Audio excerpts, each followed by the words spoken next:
ৰাজ্যৰ বিভিন্ন প্ৰান্তৰ পৰা আহিছিল সাধু সন্যাসী বাবাসকল আৰু আজি অন্তিমটো দিনা নিবৃত্তি ঘটাৰ পাছতেই যিহেতু কামাখ্যা দেৱালয়ৰ মূল দুৱাৰ খোল খাব আৰু মূল দুৱাৰ খোল খোৱাৰ পাছতেই যিসকল বাবা সন্যাসী সাধু সন্তসকল আহিছিল আৰু তেওঁলোকো আজিৰ দিনটোত যাবগৈ। আৰু এই মুহূৰ্তত আমি পৰিৱেশ দেখুৱাম, যিহেতু আমি কৈছোঁ যে গোটেই নিশা ভক্তসকলে আজি এই পবিত্ৰ সময়কণৰ কাৰণে অপেক্ষা কৰি আছিল আৰু নিবৃত্তি ঘটিল। নিবৃত্তি ঘটাৰ পাছতে হাজাৰ হাজাৰ ভক্তৰ যি ভিৰ আছে, আমি ইতিমধ্যে ভিতৰৰ পৰিৱেশ দেখুৱাম। এয়া মূল গেটৰ পৰিৱেশ দেখুৱাইছোঁ আৰু মূল গেটৰ পাছত যিহেতু মূল দুৱাৰ কামাখ্যা দেৱালয় যিখন মূল দুৱাৰ আছে আৰু মূল দুৱাৰ খুলি দিয়া হ'ব ভক্তৰ বাবে। আৰু সাধাৰণ যিসকল ভক্ত আজিৰ দিনটোত তেওঁলোকে পৰিদৰ্শন কৰিব পাৰিব বা তেওঁলোকে মন্দিৰত গৈ আশীষ ল'ব পাৰিব। আৰু এই মুহূৰ্তত আমি কৈছোঁ যে যিসকল দেশ বিদেশৰ বিভিন্ন প্ৰান্তৰ পৰা যিসকল সাধু সন্যাসী আহিছিল তেওঁলোক যাবগৈ আৰু এনেদৰেই তেওঁলোকে বিভিন্ন স্থানৰ যি ধৰ্মীয় স্থানসমূহ আছে তেওঁলোকে তেওঁলোকে সাধনা প্ৰক্ৰিয়া চলাই আছে আৰু এনেদৰেই তেওঁলোক বিভিন্ন প্ৰান্তৰ পৰা বিভিন্ন ধৰ্মীয় স্থানলৈ যায়। আৰু এই কামাখ্যা যি দেৱালয়ৰ যি শক্তি আৰু কামাখ্যা দেৱালয়ত যিসকল বাবা সন্যাসী সাধুসন্ত আহে তেওঁলোকে এই তিনিটা দিন আচলতে যি অম্বুবাচী মহাযুগৰ যি সময় আৰু এই সময়কণ তেওঁলোকে যিধৰণে অতিবাহিত কৰে, তেওঁলোকে যিধৰণে সাধনা যিধৰণে জপ তপ কৰে বা যিধৰণে তেওঁলোকে যিখিনি তেওঁলোকৰ আৰাধনা প্ৰক্ৰিয়া যিধৰণে কৰে সেয়া আমি ইতিমধ্যে প্ৰতিটো দিনাৰ ইতিমধ্যে তেওঁলোকৰ দৃশ্য দেখুৱাইছোঁ। আৰু আজি এইসকল সাধু সন্যাসী সন্ত বাবা তেওঁলোকে পুনৰ অন্য হয়তো ধৰ্মীয় স্থানলৈ যাব বা নিজ নিজ ধৰ্মীয় যিখন ধাম আছে তেওঁলোকৰ স্থান আছে তেওঁলোক তালৈ যাবগৈ। আৰু এই পৰিৱেশ আমি দেখুৱাইছোঁ নিবৃত্তি ঘটাৰ পাছতেই যি পৰিৱেশ, নিবৃত্তি ঘটাৰ পাছত এনেদৰে হাজাৰ হাজাৰ ভক্ত ইতিমধ্যে মাৰ মূল দুৱাৰ খোলাৰ পাছত তেওঁলোকে সাধাৰণ ভক্তসকলে তেওঁলোকে প্ৰৱেশ কৰিবলৈ ৰৈ আছে। আৰু এনেদৰে গোটেই নিশা তেওঁলোকে উজাগৰি নিশা কটাইছিল আৰু এনেদৰে তেওঁলোকে ৰৈ আছিল। আৰু এই দৃশ্য ইতিমধ্যে দেখুৱাইছোঁ আমি যিসকল বাবা সাধু সন্ত যিসকল লোক আছে, আমি কিছু যদি তেওঁলোকৰ সৈতেও কথা পাতিব পাৰোঁ তেওঁলোকৰ সৈতে আমি নিশ্চয় কথা পতাৰ চেষ্টা কৰিম। আৰু এনেদৰেই দেখা গৈছিল এই তিনিটা দিনৰ যি পৰিৱেশ, অম্বুবাচীৰ মহাযুগৰ যি পৰিৱেশ আছিল, বিভিন্ন প্ৰান্তৰ পৰা ভক্ত আহিছিল, দেশ বিদেশৰ ভক্ত আহিছিল। ঠিক সমান্তৰালভাৱে আমি কৈছোঁ সাধু সন্ত যিসকল বাবা আছিল তেওঁলোকে আহিছিল আৰু তেওঁলোকে ধ্যান ধাৰণা তেওঁলোকে আৰাধনা প্ৰক্ৰিয়া তেওঁলোকৰ জপ তপ যি তন্ত্ৰ মন্ত্ৰৰ প্ৰক্ৰিয়াৰে তেওঁলোকে এনেধৰণে এই তিনিটা দিন তেওঁলোকে কামাখ্যা দেৱালয়ত তেওঁলোকে আখৰস্থলীত আছিল বা বিভিন্ন প্ৰান্তত তেওঁলোকৰ যিধৰণে য'ত তেওঁলোকে সুন্দৰ স্থান বুলি তেওঁলোকৰ স্থান উপযুক্ত স্থান বুলি ভাবিছিল আৰু তাতেই বহি তেওঁলোকে জপ তপ কৰিছিল। আমি এগৰাকী বাবা ইতিমধ্যে দেখুৱাইছোঁ তেওঁলোকে কেনেধৰণে জপ তপ কৰে, তেওঁলোকৰ প্ৰক্ৰিয়া আৰাধনা প্ৰক্ৰিয়া আৰু মা কামাখ্যা দেৱালয়ৰ প্ৰতি থকা যি বিশ্বাস আৰু এই বিশ্বাস লৈ তেওঁলোকে আহে আৰু এনেধৰণে তেওঁলোকে আৰাধনা প্ৰক্ৰিয়া हम यूपी प्रयागराज से हैं। आज निवृत्ति का समय आ गया और निवृत्ति होने के बाद आप लोग फिर चला जाएंगे, फिर आएंगे अगले साल। क्या बोलना चाहेंगे माँ के बारे में? अभी हम 30 तारीख रहेंगे, 30 तारीख तक। उसके बाद 30 के बाद चले जाएंगे, फिर अगले वर्ष इसी अम्बुबाची के समय ही यहाँ पर फिर आ जाएंगे। माँ की शक्ति अपार है। माँ की शक्ति का वर्णन नहीं किया जा सकता है, इनकी महिमा का वर्णन नहीं किया जा सकता है क्योंकि वो अगाध है और अगाह है। इनकी जिसकी कोई सीमा नहीं है, जिसका कोई अंत नहीं है, उसका क्या वर्णन करना। माँ के आगे माँ के पास सब शक्तियाँ लेने आते हैं। माँ के पास इतनी शक्तियाँ हैं कि चाहे जितनी शक्तियाँ माँ बांटे फिर भी माँ के पास शक्तियों की भंडार है, शक्तियों से भरी है अपनी माँ। ये माँ कामाख्या 10 महाविद्या। ये 3 दिन का जो माहौल था अम्बुबासी के समय, जैसे बहुत सारा राज्य से भी हो या देश विदेशों से जितने भक्तगण आई थी, उस भक्तों के लिए क्या बात बोलना चाहेंगे माँ की शक्ति के बारे में? भक्तों की अपार श्रद्धा है जो माँ के पास आते हैं और आते रहेंगे। ये श्रद्धा कम नहीं होगी क्योंकि जब से हम 2001 से आ रहे हैं तब इतनी भीड़ नहीं रहती थी और आज देख रहे हैं कि सनातन धर्म की वजह से बहुत ही ज़्यादा भीड़ है और सभी लोग सनातनी हो गए हैं। ये बहुत बड़ी अच्छी बात है।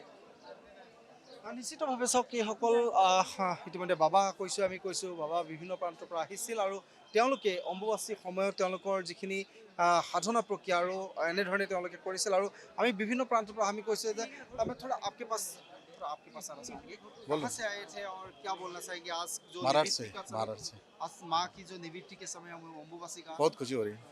हर साल आते बस बहुत खुशी हो रही है, बहुत अच्छा भी लग रहा है। अब फिर अम्बुबासी का खत्म हो गया और जाना भी पड़ेंगे, क्या बोलना वीडियो निकल। हाँ कब तक रहेंगे यहाँ सब? हम और 2 दिन है और महाराष्ट्र से पूना अहमदनगर से भक्त के लिए क्या बात बोलना चाहेंगे? भक्त की तो खुशी की बात है, इतनी दूर दूर से आते हैं, सबकी सुबह कामनाएं पूरी होती है, सबकी इच्छाएं पूरी होती है, सबके लिए भी बहुत अच्छा प्यार रहता है। हर साल हम आते हैं, अभी 8 साल हो गए हमारे बाद महाराष्ट्र से, अहमदनगर से, और पूना से भी हमारे दोस्त है, बॉम्बे से और सांगली से, कोल्हापुर से भी हमारे दोस्त है। कौन से धाम से आए? अहमदनगर से मेरा नाम तानाजी कांबले, तानाजी कांबले। নিশ্চিতভাৱে চাওক, আমি ইতিমধ্যে কৈছোঁ মহাৰাষ্ট্ৰ, উত্তৰ প্ৰদেশ বিভিন্ন প্ৰান্তৰ যিসমূহ ধৰ্মীয় স্থান আছে, সেই যিসমূহ ধাম আছে, যিসমূহ ধৰ্মীয় পীঠ আছে, সেই সকলো স্থানৰ পৰাই এনেদৰে ভক্তৰ সমাগম ঘটিছিল, সাধু সন্ত বাবাসকলৰ সমাগম ঘটিছিল। আৰু অম্বুবাচী মেলাৰ সময়ত, অম্বুবাচীৰ যি মহাযুগৰ সময়ত এওঁলোকৰ সমাগম ঘটে, এওঁলোক আহে আৰু তপ জপ কৰি তেওঁলোকৰ যি ধৰণৰ আৰাধনা প্ৰক্ৰিয়া, তেওঁলোকে সেই আৰাধনা প্ৰক্ৰিয়াৰ বাবে তেওঁলোকে নিজৰ এটা স্থান, তেওঁলোকে সুন্দৰ উপযুক্ত স্থান তেওঁলোকে বিচাৰি লয়। আৰু তাৰ পাছত তেওঁলোকৰ সাধনা প্ৰক্ৰিয়া, তেওঁলোকৰ আৰাধনা প্ৰক্ৰিয়া তেওঁলোকে কৰে। আৰু এই মুহূৰ্তত আমি কৈছোঁ যে 3টা দিনৰ যি দৃশ্য, 3টা দিনত কেনেধৰণৰ সাধু সন্তসকল, বিভিন্ন নামেৰে নামাকৃত সাধু সন্তসকল আছিল, বাবাসকল আছিল, সন্যাসীসকল আছিল, আৰু যি আমি কিন্নৰ সমাজৰ দৃশ্য দেখুৱাইছিলোঁ, কিন্নৰসকল আছিল। আৰু আজিৰ দিনটোত তেওঁলোকে নিবৃত্তি ঘটাৰ পাছতেই তেওঁলোকে পুনৰ সেই কিছু নিজৰ নিজৰ ধৰ্মীয় স্থান বা ধাম, তেওঁলোকৰ ধৰ্মীয় পীঠ, তাত তেওঁলোকে উভতি যাব। আৰু আমি কিছু দৃশ্য দেখুৱাবলৈ চেষ্টা কৰিছোঁ, যিহেতু নিবৃত্তি ঘটাৰ পাছৰ দৃশ্য এয়া ভক্তৰ সমাগম বা যি সাধুসন্ত লোকসকলৰ, আমি কৈছোঁ যে বিভিন্ন প্ৰান্তৰ পৰা সাধুসন্তসকল আহিছিল আৰু তেওঁলোকে পৰিক্ৰমা কৰিছিল, মন্দিৰ পৰিক্ৰমা কৰিছিল। আৰু মন্দিৰ পৰিক্ৰমা কৰি কামাখ্যা দেৱালয় পৰিক্ৰমাৰ পাছতে তেওঁলোকে এনেধৰণে আচলতে যোৱাৰ বাবে তেওঁলোকে যিখিনি তেওঁলোকৰ পুনৰ আৰাধনা প্ৰক্ৰিয়াৰ শেষ পৰিক্ৰমা তেওঁলোকে কৰি আছে। আৰু এনেদৰে তেওঁলোকে অম্বুবাচীৰ সময়ত আহে আৰু অম্বুবাচীৰ শেষৰ দিনটো নিবৃত্তি ঘটাৰ পাছতে তেওঁলোকে পুনৰ নিজ নিজ স্থানলৈ গুচি যায়। ইতিমধ্যে আমি কৈছোঁ যে মাৰ যি শক্তি, কামাখ্যা দেৱালয়ৰ যি শক্তি, সেই শক্তি সন্দৰ্ভত তেওঁলোকে কৈছে। আমি ভক্তৰ কথাও সুধিম, ভক্তৰ কথাও শুনিবলৈ চেষ্টা কৰিম। ভক্তসকলে ইতিমধ্যে ভক্তৰ যি ভক্তি আৰু ভক্তিৰ পাছতেই মাৰ যি শক্তি, আৰু মাৰ শক্তিৰ পাছতেই তেওঁলোকৰ মনলৈ অহা যি শান্তি, আশীৰ্বাদৰ যি তেওঁলোকৰ আশীৰ্বাদ লোৱাৰ পাছতে তেওঁলোকৰ মনলৈ অহা শান্তি বা শক্তি, সেই সন্দৰ্ভত আমি কিছু কথা জানিবলৈ চেষ্টা কৰিম। আমি কৈছোঁ যে ভক্তসকলৰ সমাগম ঘটিছে আৰু ভক্তসকল, বাবাসকল, সন্যাসীসকলে তেওঁলোকৰ যি পৰিক্ৰমা, শেষ পৰিক্ৰমা তেওঁলোকে কৰিছে। আৰু ইয়াৰ পাছতে তেওঁলোকে ইয়াৰ পৰা যিহেতু যাব, আমি যিহেতু কৈছোঁ বাবা সাধু সন্যাসীসকলৰ সমান্তৰালভাৱে ভক্তৰ যি ভিৰ বাঢ়িছে আৰু ভক্তসকলৰ আমি কাষলৈ যোৱাৰ চেষ্টা কৰিম। মই অকণমান আপোনাৰ ওচৰত আহিছোঁ, কোন জেগাৰ পৰা? নিশ্চয় ইয়াতে সেৱা কামত নিয়োজিত হৈ আছিল, কেনেকুৱা এটা পৰিৱেশ দেখা পাইছিল? ধুনীয়া পৰিৱেশ, আমি ইয়াতে লাগি আছোঁ অলৰেডি। শেষৰ দিন আজি হয়, যিটো অন্তিম নিবৃত্তি ঘটিলেই, হয়, তাৰ পাছতে যিসকল ভক্তৰ সমাগম থাকিলেও সাধু সন্যাসী চব যাবগৈ, এই 3টা দিনৰ যিটো পৰিৱেশ আছিলে, কেনেকুৱা ধৰণৰ পৰিৱেশ? ধুনীয়া পৰিৱেশ, সুন্দৰ। যথেষ্ট কষ্ট হৈছিলে? কষ্টটো হৈছে আৰু চবফালে চম্ভালিব লগা হৈছে।